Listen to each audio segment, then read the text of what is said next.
Hades is, well, a video game. Now, I know what you're thinking.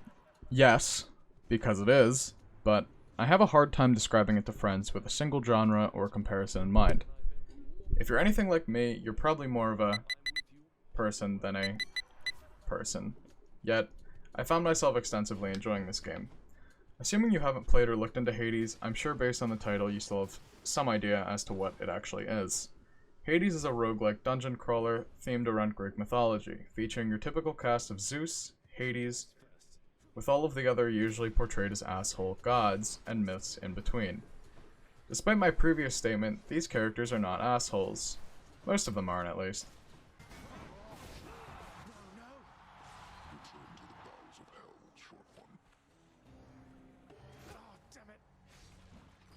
You are forever doomed to fail.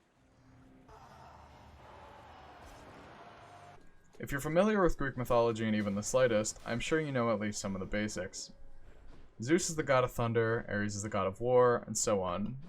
Each god portrayed in this game acts as if they wrote themselves. Aphrodite's alluring, to say the least. Poseidon's kind of the cool uncle, and Hermes acts like a rabbit on cocaine driving a Ferrari. Among this well-known group of characters, there are also many less popular Greek legends featured through levels, such as Tartarus, and characters like Thanatos, who you may recognize if you're a virgin. The main character of this game, Zagreus, is essentially the first thing that comes to mind when I think about what a parody of Hades' son would be.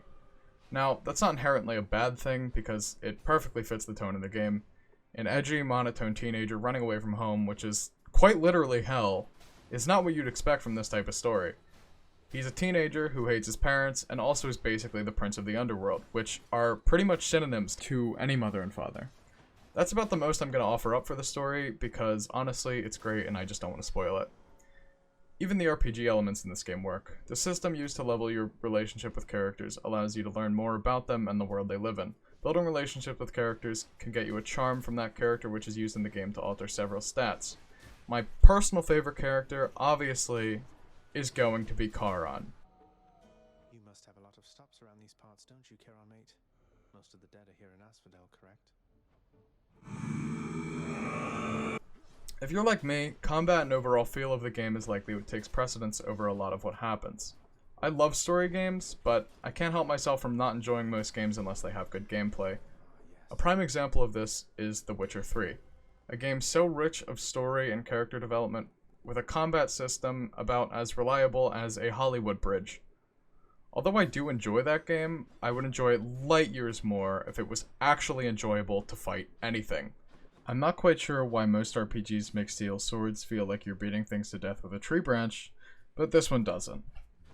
Now, as I said, I'm not much of a dungeon crawler guy, but playing this game feels so fucking good.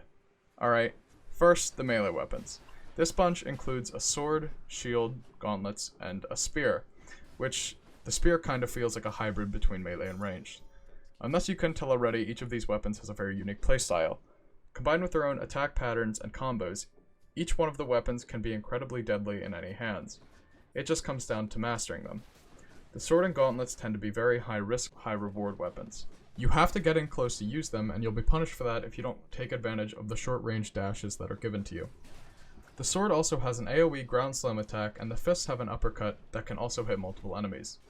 The spear and shield tend to be more defensive weapons. The spear has considerably more range with a faster base attack speed, and the shield has a block that can also be used to bash enemies' faces in. On top of that, you can throw the spear and recall it to you, and you can also throw the shield, which ricochets between enemies. The ranged weapons are, admittedly, not for everyone, but they can still be enjoyable. As of right now, there is a bow and a machine gun? In Greek mythology. Okay. The bow really makes you feel like Spider-Man. The gun is honestly what you'd expect of a gun, so I'm not sure if I need to explain this one, but these weapons rely mainly on your mobility to keep your distance. The bow's special attack is a volley of arrows for large groups of enemies. I'm sure you've noticed a common theme at this point, that most of the special abilities were designed for dealing with groups of enemies, and the gun follows the same theme with its mortar. It's mortar. Okay. All of the attacks combined with the visceral sound design makes every single combo feel like you're actually blowing enemies to pieces. That just about covers the weapons, which are only scratching the surface of the combat in the game.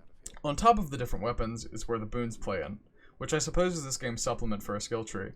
Boons are essentially perks themed around the gods that are added onto your abilities to help dish out more damage in a different way. These stem directly from the various gods' subject matter and reset after each escape attempt. For example, Dionysus, the god of wine, has a stacking poison effect called Hangover. Poseidon gives water knockback, Aphrodite has sex appeal, and Artemis is useless. My personal favorite is Ares, whose buff causes enemies you hit to take a large amount of damage a few seconds after. Along with these boons is a reward called the Daedalus Hammer. This allows you to choose between 3 boons that alter the way your weapon plays, with 3 unique options per weapon. If that didn't sound like enough personalization already, there's also a system called Aspects, which are permanent upgrades to your weapon that also change the playstyle of the weapon. There are 4 aspects for each weapon, and you're free to switch between them before each escape attempt, as long as you have them unlocked. As of right now, Hades has 4 floors, each containing their own boss with unique mechanics. Every room on a floor has a collection of doors to choose from to get to the next, which show the next room's reward in an orb on the door. Each of these levels also house a large variety of enemies with varying attacks and models. These enemies are usually themed around the floor they're present on, which is great unless they're the chariots. The chariots are not so much an enemy as they are a device to make you slam your fucking skull against your desk. I'm not sure what else I can say about the enemies, so I'm just going to go into my final point, which is the presentation. I promise I'm almost done. The art in this game is incredible. Every character looks important with their own color palettes, and some are even detailed differently to show the overall attitude and tone of the character. At the beginning of each level is a beautiful wide shot that's just... Actually, it'll be easier if I just show you. Another great example of the fantastic presentation of this game is the soundtrack. I don't know anything about music, and I'm not even going to pretend like I do, so I'm just gonna say it fits, and I'll play you some clips from the tracks.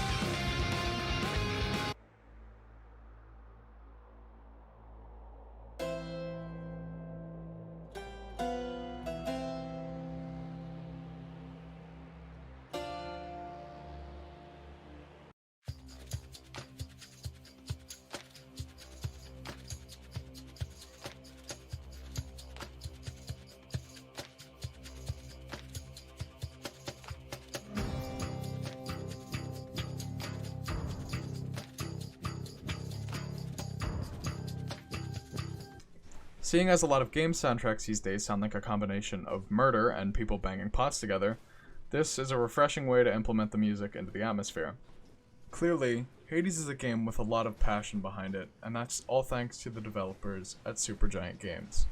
I wouldn't waste a single second before recommending this game to friends and anyone watching this video.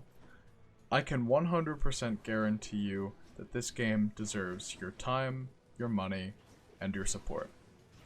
Thank you all, and don't forget to